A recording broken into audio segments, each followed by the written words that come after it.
오순절 성령이 강림을 했습니다. 베드로가 첫 번째 설교를 합니다.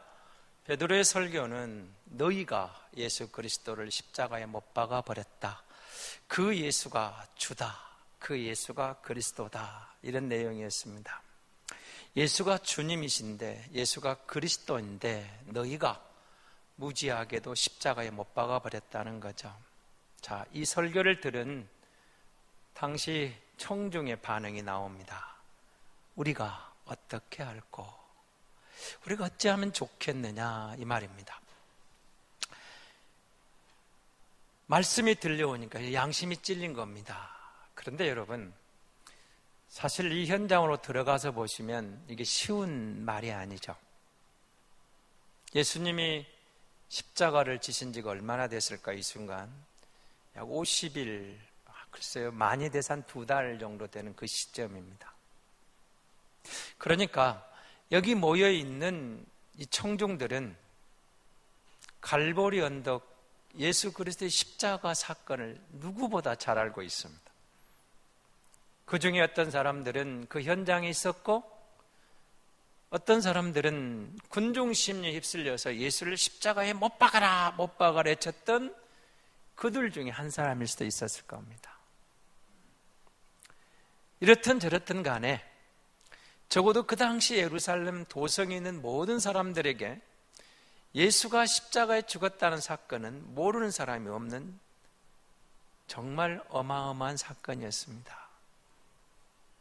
오늘 우리 시대처럼 무슨 미디어가 발달한 시대도 아니기 때문에 여러분, 그 정도 사건이면 온 예루살렘이 소동을 해서 예수가 십자가에 죽었다, 다 알고 있는 사건입니다. 그런데 그가 부활했다, 그가 승천했다. 베드로가 지금 대표로 나옵니다만 사도들이 증거를 합니다. 너희가 십자가에 못 박아버린 예수가 주님이시다, 예수가 그리스도다. 그런 너희가 죽여버렸다는 거죠. 양심이 찔려와요. 우리가 어떻게 할까? 어떻게 하면 좋겠느냐, 이 말이죠. 여러분, 우리가 하나님의 말씀을 듣게 되면 이런 반응들이 나오죠.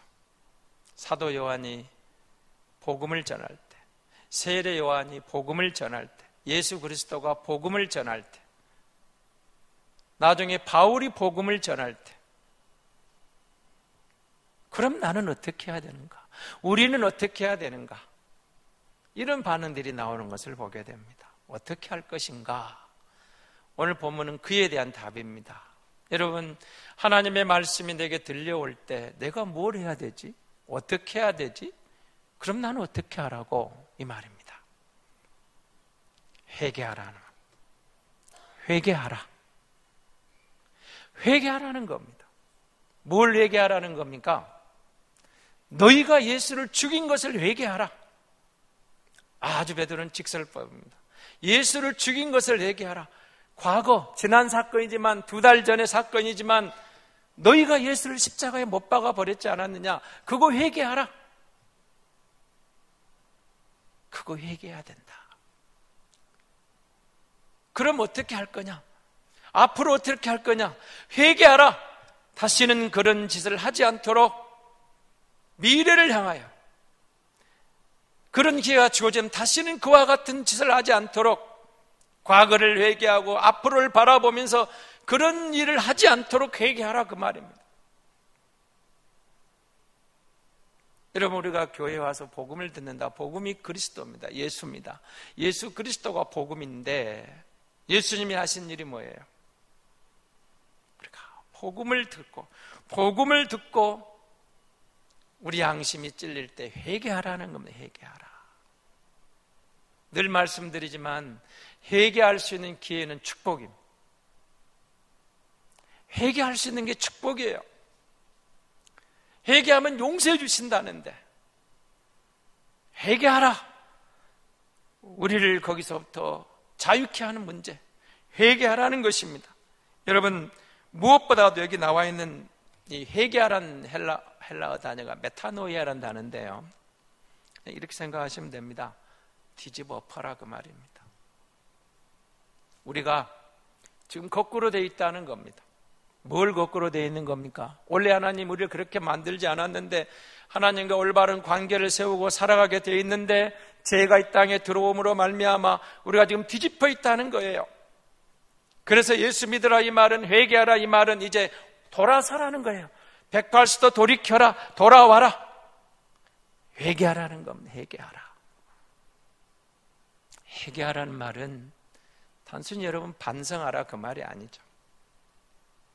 많은 사람들이 반쪽 회개밖에 할 줄 몰라요. 말뿐인 회개가 많아요. 회개가 무엇인가를 우리는 12사도 가운데 가룟 유다와 베드로를 통해서 잘 만나게 됩니다. 여러분, 가룟 유다가 예수를 팝니다. 예수를 팔고, 근데 이제 학자들에 의하면 예수를 판 게 정말로 팔아버리겠다 이것보다는 유다에게 어떤 의도가 있었다는 겁니다. 자기가 생각하는 메시아의 길. 그래서 로마에 예수를 팔아버리면 예수가 그것을 이기기 위해서 로마를 물리치고 그들이 꿈꾸는 유대 왕국을 회복할 것 같다는 생각이에요. 죽으라고 판 게 아니라 우리를 로마의 속국으로부터 해방시켜주는 한 과정으로 내가 팔아버리면 로마 군인들을 대항해서 예수가 일어설 것만 같았다는 거죠. 그런데 예수는 묵묵히 십자가를 지고 그 길을 가버리는 겁니다. 그게 그분의 사명이었는데 유다가 오판한 거죠. 양심의 가책이 와요. 내가 죄 없는 사람을 팔았다. 내가 스승을 배반했다. 그래서 은전삼심을 갖다가 제사장에 던지면서 내가 죄 없는 사람을 팔았다. 잘못했다. 반성이 일어나는 거예요. 내가 잘못했구나. 죄 없는 사람을 팔았구나. 근데 유다는 거기까지예요. 그리고 죽어버립니다. 이건 회개가 아니죠. 반성입니다. 반성. 여러분, 베드로를 보십시오. 예수님의 12제자 중에 수제자. 얼마나 영광스러운 자리입니까? 그런 그가 마지막 그리스도가 끌려가는 그 법정 밤에 그리스도를 3번 부인합니다. 좋아요. 부인할 수 있어요. 생명이 두려워서, 군정들의 그 칼이 두려워서, 아니면 고난이 두려워서, 채찍이 두려워서 부인할 수 있다고요. 그러나 정말 우리를 실망시키는 것은 저주하며 부인하는 장면입니다. 아니, 그냥 차라리 모른다고 도망가든지 하지 저주하면서까지 부인하냐고요. 이게 베드로의 모습이냐? 실망스럽잖아요. 닭이 웁니다. 선생님의, 예수님의 말씀이 생각납니다. 네가 닭이 굴전에 나를 오늘 밤 3번 부인하리라 통곡합니다. 그리고 그가 예수께로 다시 돌아서죠. 주님이 그에게 다시 기회를 주셔서 부활의 증인, 예수 그리스도의 증인, 마지막까지 복음을 전하다 순교하는 다시 쓰시는 겁니다. 가룟 유다는 반성했지만 자기 목숨을 포기하는, 회개하지 못했어요. 베드로는 주를 부인했지만, 저주하면서까지 부인했지만 회개함으로 다시 쓰는 새로운 기회를 얻었다 그 말입니다. 이게 차이점이에요. 회개하고 돌아서니 다시 기회를 주시더라 그 말입니다. 회개하라. 예수를 죽인 것을 회개하라. 회개하라. 잘못된 것을 회개하라. 회개하라. 다시는 그와 같은 짓을 하지 않도록 회개하라. 회개하라는 거였어요. 여러분 모두, 저를 포함한 우리 모두가 회개하고 예수 믿고 새 사람 된 줄로 믿습니다. 회개하라. 회개의 가장 본을 보여준 사람이 사실은 바울이죠. 바울. 여러분, 바울을 보세요. 그는 뭘 알았습니까? 율법의 도사입니다. 그래서 어떻게 해서든 예수 믿는 사람들을 잡아가는 것, 죽이는 것, 그 도당을 없애는 것, 이게 하나님이 기뻐하시는 줄 알았어요. 이게 즐거움이었어요. 이게 사명이야. 이게 하나님의 일인 줄 알았어요. 어쨌든 예수 믿는 사람들은 다 이 땅에 없애야 된다. 그런 그가 부활의 증인을 되는 과정이 뭐죠? 다메섹 도상으로 가다가 부활하신 주님을 만나고 그의 음성을 듣습니다. 주여 누구십니까? 나는 네가 핍박하는 예수다. 돌아서죠. 회개하면 어떻게 갑니까? 바로 직전까지 예수를 핍박하고 박해하고 예수 믿는 사람을 잡아가던 그가 돌아서서 예수의 증인이 되는 거예요. 예수가 부활했다. 예수 믿어야 산다. 예수가 우리의 주님이다. 예수가 우리의 그리스도다. 180도 달라지잖아요. 박해자가 증인이 되는 거예요. 이게 회개예요, 회개. 그럼 회개는 값싼 게 아니에요. 말뿐인 게 아니에요. 반쪽짜리가 아니에요. 하나님의 말씀을 들었어요. 복음을 듣고 보니까 뭐가 나옵니까? 나의 지난 날의 잘못이 생각납니까? 회개하면 산다. 우리의 근본적인 문제가 뭡니까? 어떻게 하라는 겁니까? 회개해야 산다. 돌아서야 산다. 어떻든 우리가 방황하는 것을 끝내는 방법은 예수 그리스도를 믿고 회개하는 것이다. 다시 바울이 복음의 증거자가 되면서 무슨 일을 합니까? 돌아선 바울은 죽기까지 충성을 해요. 다시 돌아가질 않아요. 회개하고 돌아서니까 끝까지 그 길을 가더라는 거예요. 힘들어도 어려워도 고통스러워도 다시 돌아가질 않아요.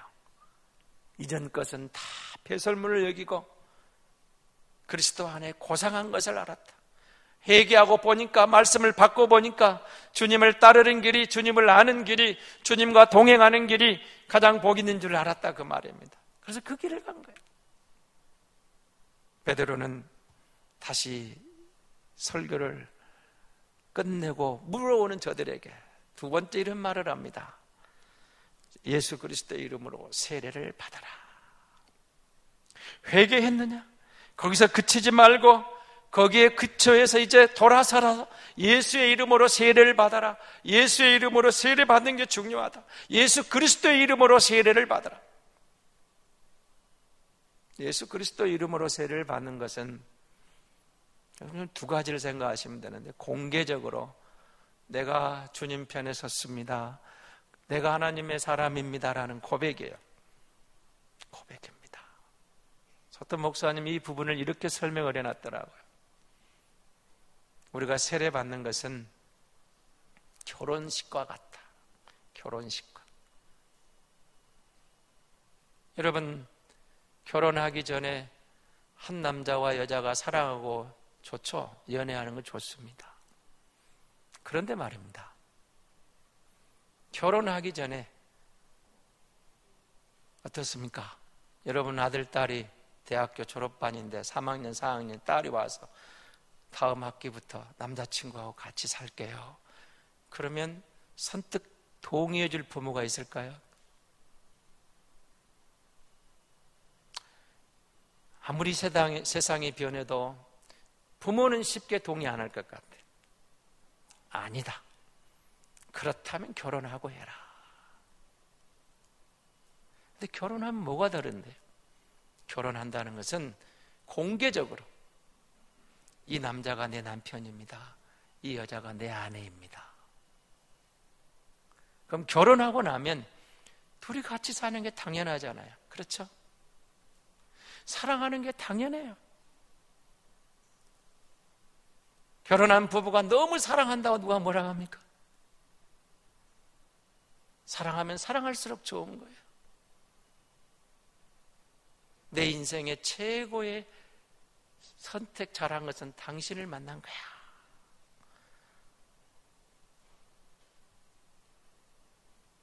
아내를 향하여 난 당신 때문에 내 인생이 최고야. 근데 누가 뭐라고 합니까? 닭살 돋습니까? 남편을 향하여 내가 당신 같은 남편만 내 인생에 너무 행복했어. 둘이 너무너무 사랑해. 닭살 돋는다 하지만 그건 좋은 거예요. 좋은 거. 세례를 받았다.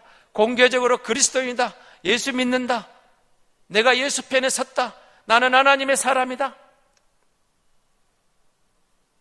공개적으로 선언을 하고 뭐가 나옵니까?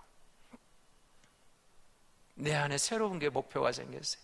거룩이라는 단어가 들어온 거예요. 원래 거룩은 우리의 성품이 아니에요. 하나님의 성품이에요. 세례를 받고 하나님께 섰다고 선언하고 보니까 거룩한 길에 대한 사모하는 마음이 있어요. 거룩을 향해 가는 거예요. 구별된 길을 가는 거예요. 돌아섰어요. 회개했어요. 예수의 사람이 됐어요. 거룩한 백성이 되었어요. 거룩한 길을 달려가는 거예요. 예수 그리스도의 이름으로 세례를 받으라. 다시 여러분 오늘 본문을 보십시오. 지금 이 청중이 누굽니까? 뇌인들입니다. 이 사람들은 누굽니까? 하나님을 믿는 사람들입니까? 아닌 사람들입니까? 믿는 사람들입니다. 그런데 이들은 누구의 사람입니까? 율법에 매여 있는 사람. 이들이 예수 그리스도의 이름으로 세례를 받아야 되는 거예요.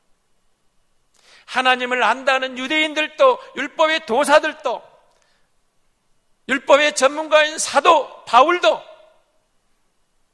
예수 그리스도의 이름으로 세례를 받아야 돼요. 사도행전 여러분 10장에 가서 보시면 고넬료가 나요. 고넬료. 얼마나 여러분 선한 사람입니까? 도덕적인 사람입니까? 이방인에게 선을 베풀 줄도 알고 좋은 일을 해요. 착한 사람이에요. 구제할 줄도 알아요. 그런데 이 고넬료가 뭐가 필요합니까? 예수 그리스도의 이름으로 세례를 받아라. 율법에 정통해도, 도덕적으로 선해도, 도덕적으로 흠이 없는 것 같아도 누구나 모든 사람은 예수 그리스도의 이름으로 세례를 받아 새 사람이 된다 그 말이에요. 율법으로 가는 게 아니더라는 거예요. 내 의로움으로 가는 길이 아니더라 그 말이에요. 도덕적인 것이 아니더라 그 말이에요. 한계가 있어요. 율법의 한계, 도덕의 한계, 인간의 본성 착함의 한계. 예수 없이는 안 된다는 거예요. 구원에 이르는 에게, 구원받는 길, 하나님 편에 서는 길, 하나님의 자녀가 되는 길, 예수 그리스도 이름으로 세례를 받아라. 예수 그리스도 이름으로 세례를 받아라. 그럼 뭐가 나온다는 겁니까? 우리가 제사함 받은 증거라는 거예요. 제사함. 우리의 문제가 뭐냐는 거죠. 죄에 대한 거라면 죄. 여러분이 갖고 있는 그 문제, 그 아픔, 여러분의 그 갈등, 그 골통, 그 고통, 우리에게 다가오는 그 많은 꼬여있는 일들, 근본적인 문제는 죄로부터 시작했다는 거. 원래 우리가 이렇게 살게 안 돼 있는데 하나님과 올바른 관계 속에서 정말로 우리는 영생 복락을 누리는 그런 관계였는데, 에덴에서 마음껏 누리며 살게 돼 있었는데 죄가 들어옴으로 고통이 시작돼, 죄가 됨으로 갈등이 시작돼, 죄가 들어오면 아픔이 시작, 죄가 됨으로 그 문제가 시작됐다는 거예요. 인간의 근본적인 갈등, 죄를 해결할 길이 어디 없어요. 제사함을 받아라. 용서함을 받아라. 예수 그리스도를 믿음으로 세례를 받고 회개했더니 죄의 문제가 해결되더라 그 말이에요. 죄의 문제를 해결하지 않고는 인간의 문제가 극복될 수가 없다는 것입니다. 그래서 여러분, 죄가 뭐냐? 하나님과의 관계가 무너진 겁니다. 세상에 많은 죄를 이야기, 오늘 본문에 등장하는 예수를 십자가에 못 박아버린 죄도 죄죠. 우리가 잘못 살아간 것도 죄죠. 성경이 말하는 근본적인 죄는 하나님과의 관계가 잘못됐다는 거예요. 하나님과의 관계가 잘못된 게 거기서부터 출발했다는 거. 회개하라, 주 예수를 믿어 세례받고 제사함을 받으라. 이 속에는 예수 그리스도로 새롭게 태어나라, 예수 그리스도로 죄를 극복해 가는 길이 있다, 예수 그리스도에게 답이 있다, 하나님과의 올바른 관계는 그리스도 안에만 있다, 내가 하나님 편에 서지 않고는 안 된다. 그리스도에 속하지 않고는 안 된다. 지금 이 말을 하고 싶은 거예요. 하나님의 말씀이 들려옵니다. 하나님의 말씀을 읽습니다. 하나님의 말씀 여러분 앞에 있어요. 듣기도 하고 보기도 하고 읽기도 하고 요즘은 시청각으로 보기도 합니다. 하나님의 말씀이 들려올 때 반응이 뭘까요? 두 가지겠죠.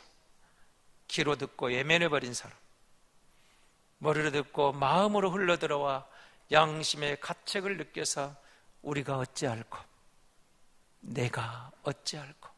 그럼 나는 어떻게 해야 되는데? 오늘 본문에 등장하는 청중처럼 나는 어떻게 해야 되는데? 우리는 어떻게 해야 되는데? 베드로는 아주 단순하게 설명하면 회개하라. 회개할 기회가 있을 때 회개할 수 있는 것이 복이라겠습니다. 그게 축복입니다. 우리가 살아있을 때 회개할 기회가 있으면 축복인 거예요. 왜요?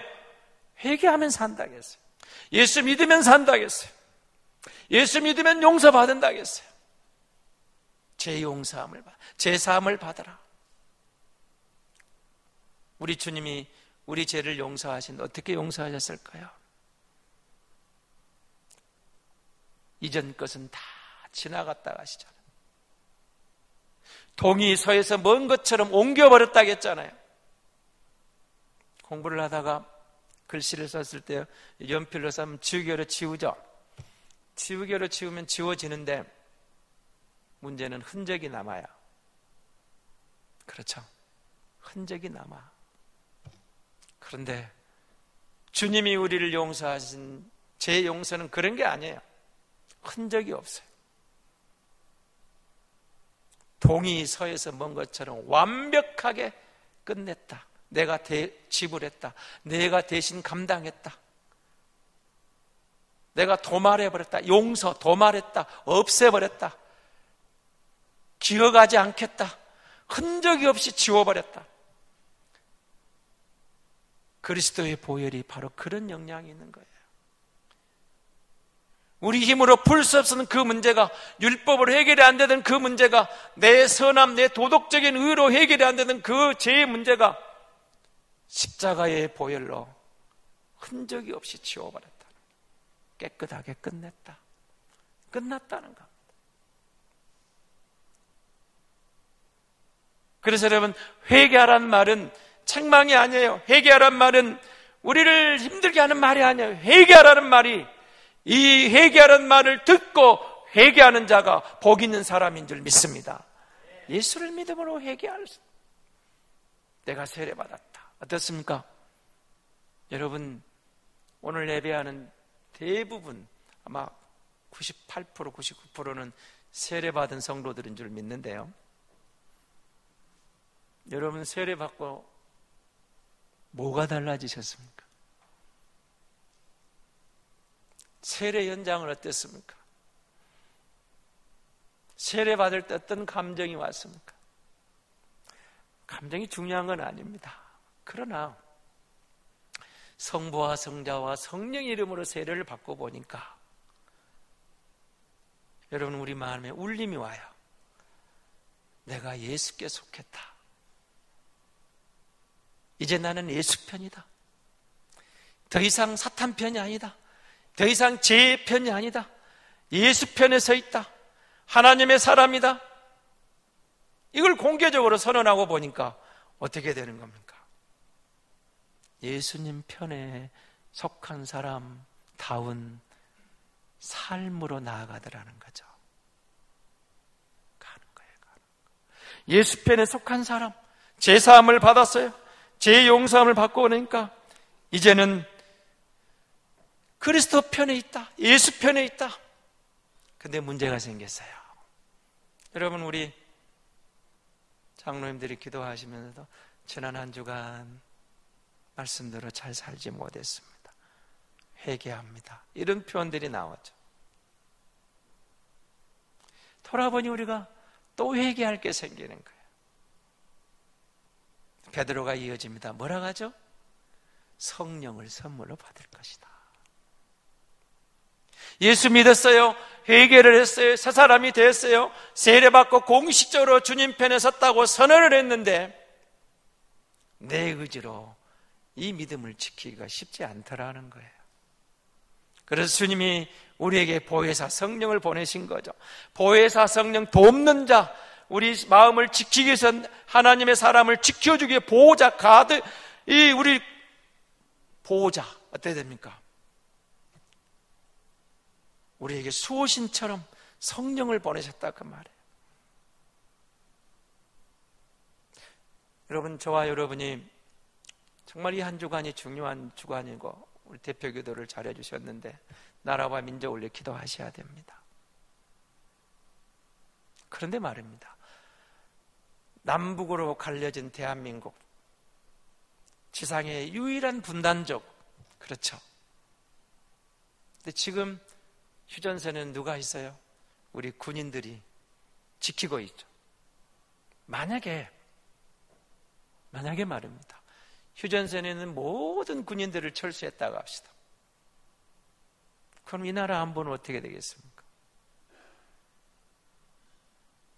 어떻게 우리가 저 적들에게 농락당할지 모르잖아요. 지켜야 돼요.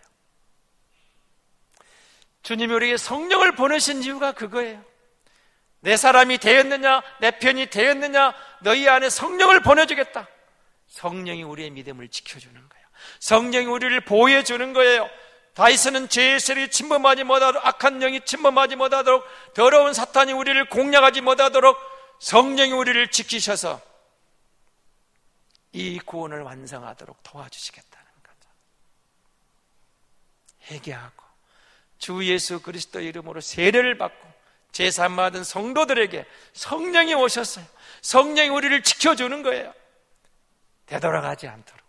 바울처럼 박해자가 부활의 증인, 예수의 증인이 되어 순교자가 되는 그 길을 한 번간 끝까지 갈 수 있도록 성령이 도와주시더라 그 말이에요. 그래서 여러분, 저와 여러분은 하나님, 우리가 연약합니다. 도와주셔야 됩니다. 지난 한 주간 잘못 살았다면 이번 한 주간은 성령이 끌려 성령 충만한 가운데 하나님의 말씀에 순종하며 하나님 편에 속한 성도답게 살 수 있도록 도와주시옵소서. 우리가 그렇게 기도하는 거예요. 여러분 보세요. 내가 예수 편에 있다, 내가 하나님 편에 섰다가 선언하고 보니까 행동 거지를 어떻게 하죠? 조심스럽게 하는 거예요. 뭘 하더라도 어떻게 합니까? 행동하는 게, 누가 내가 예수 믿는 사람이다 알고 있어요. 내가 권사다, 내가 장로다, 내가 목사다, 내가 집사다, 내가 예수 믿는 세례받은 사람이다, 그리스도인이라는 명찰을 달고 있으면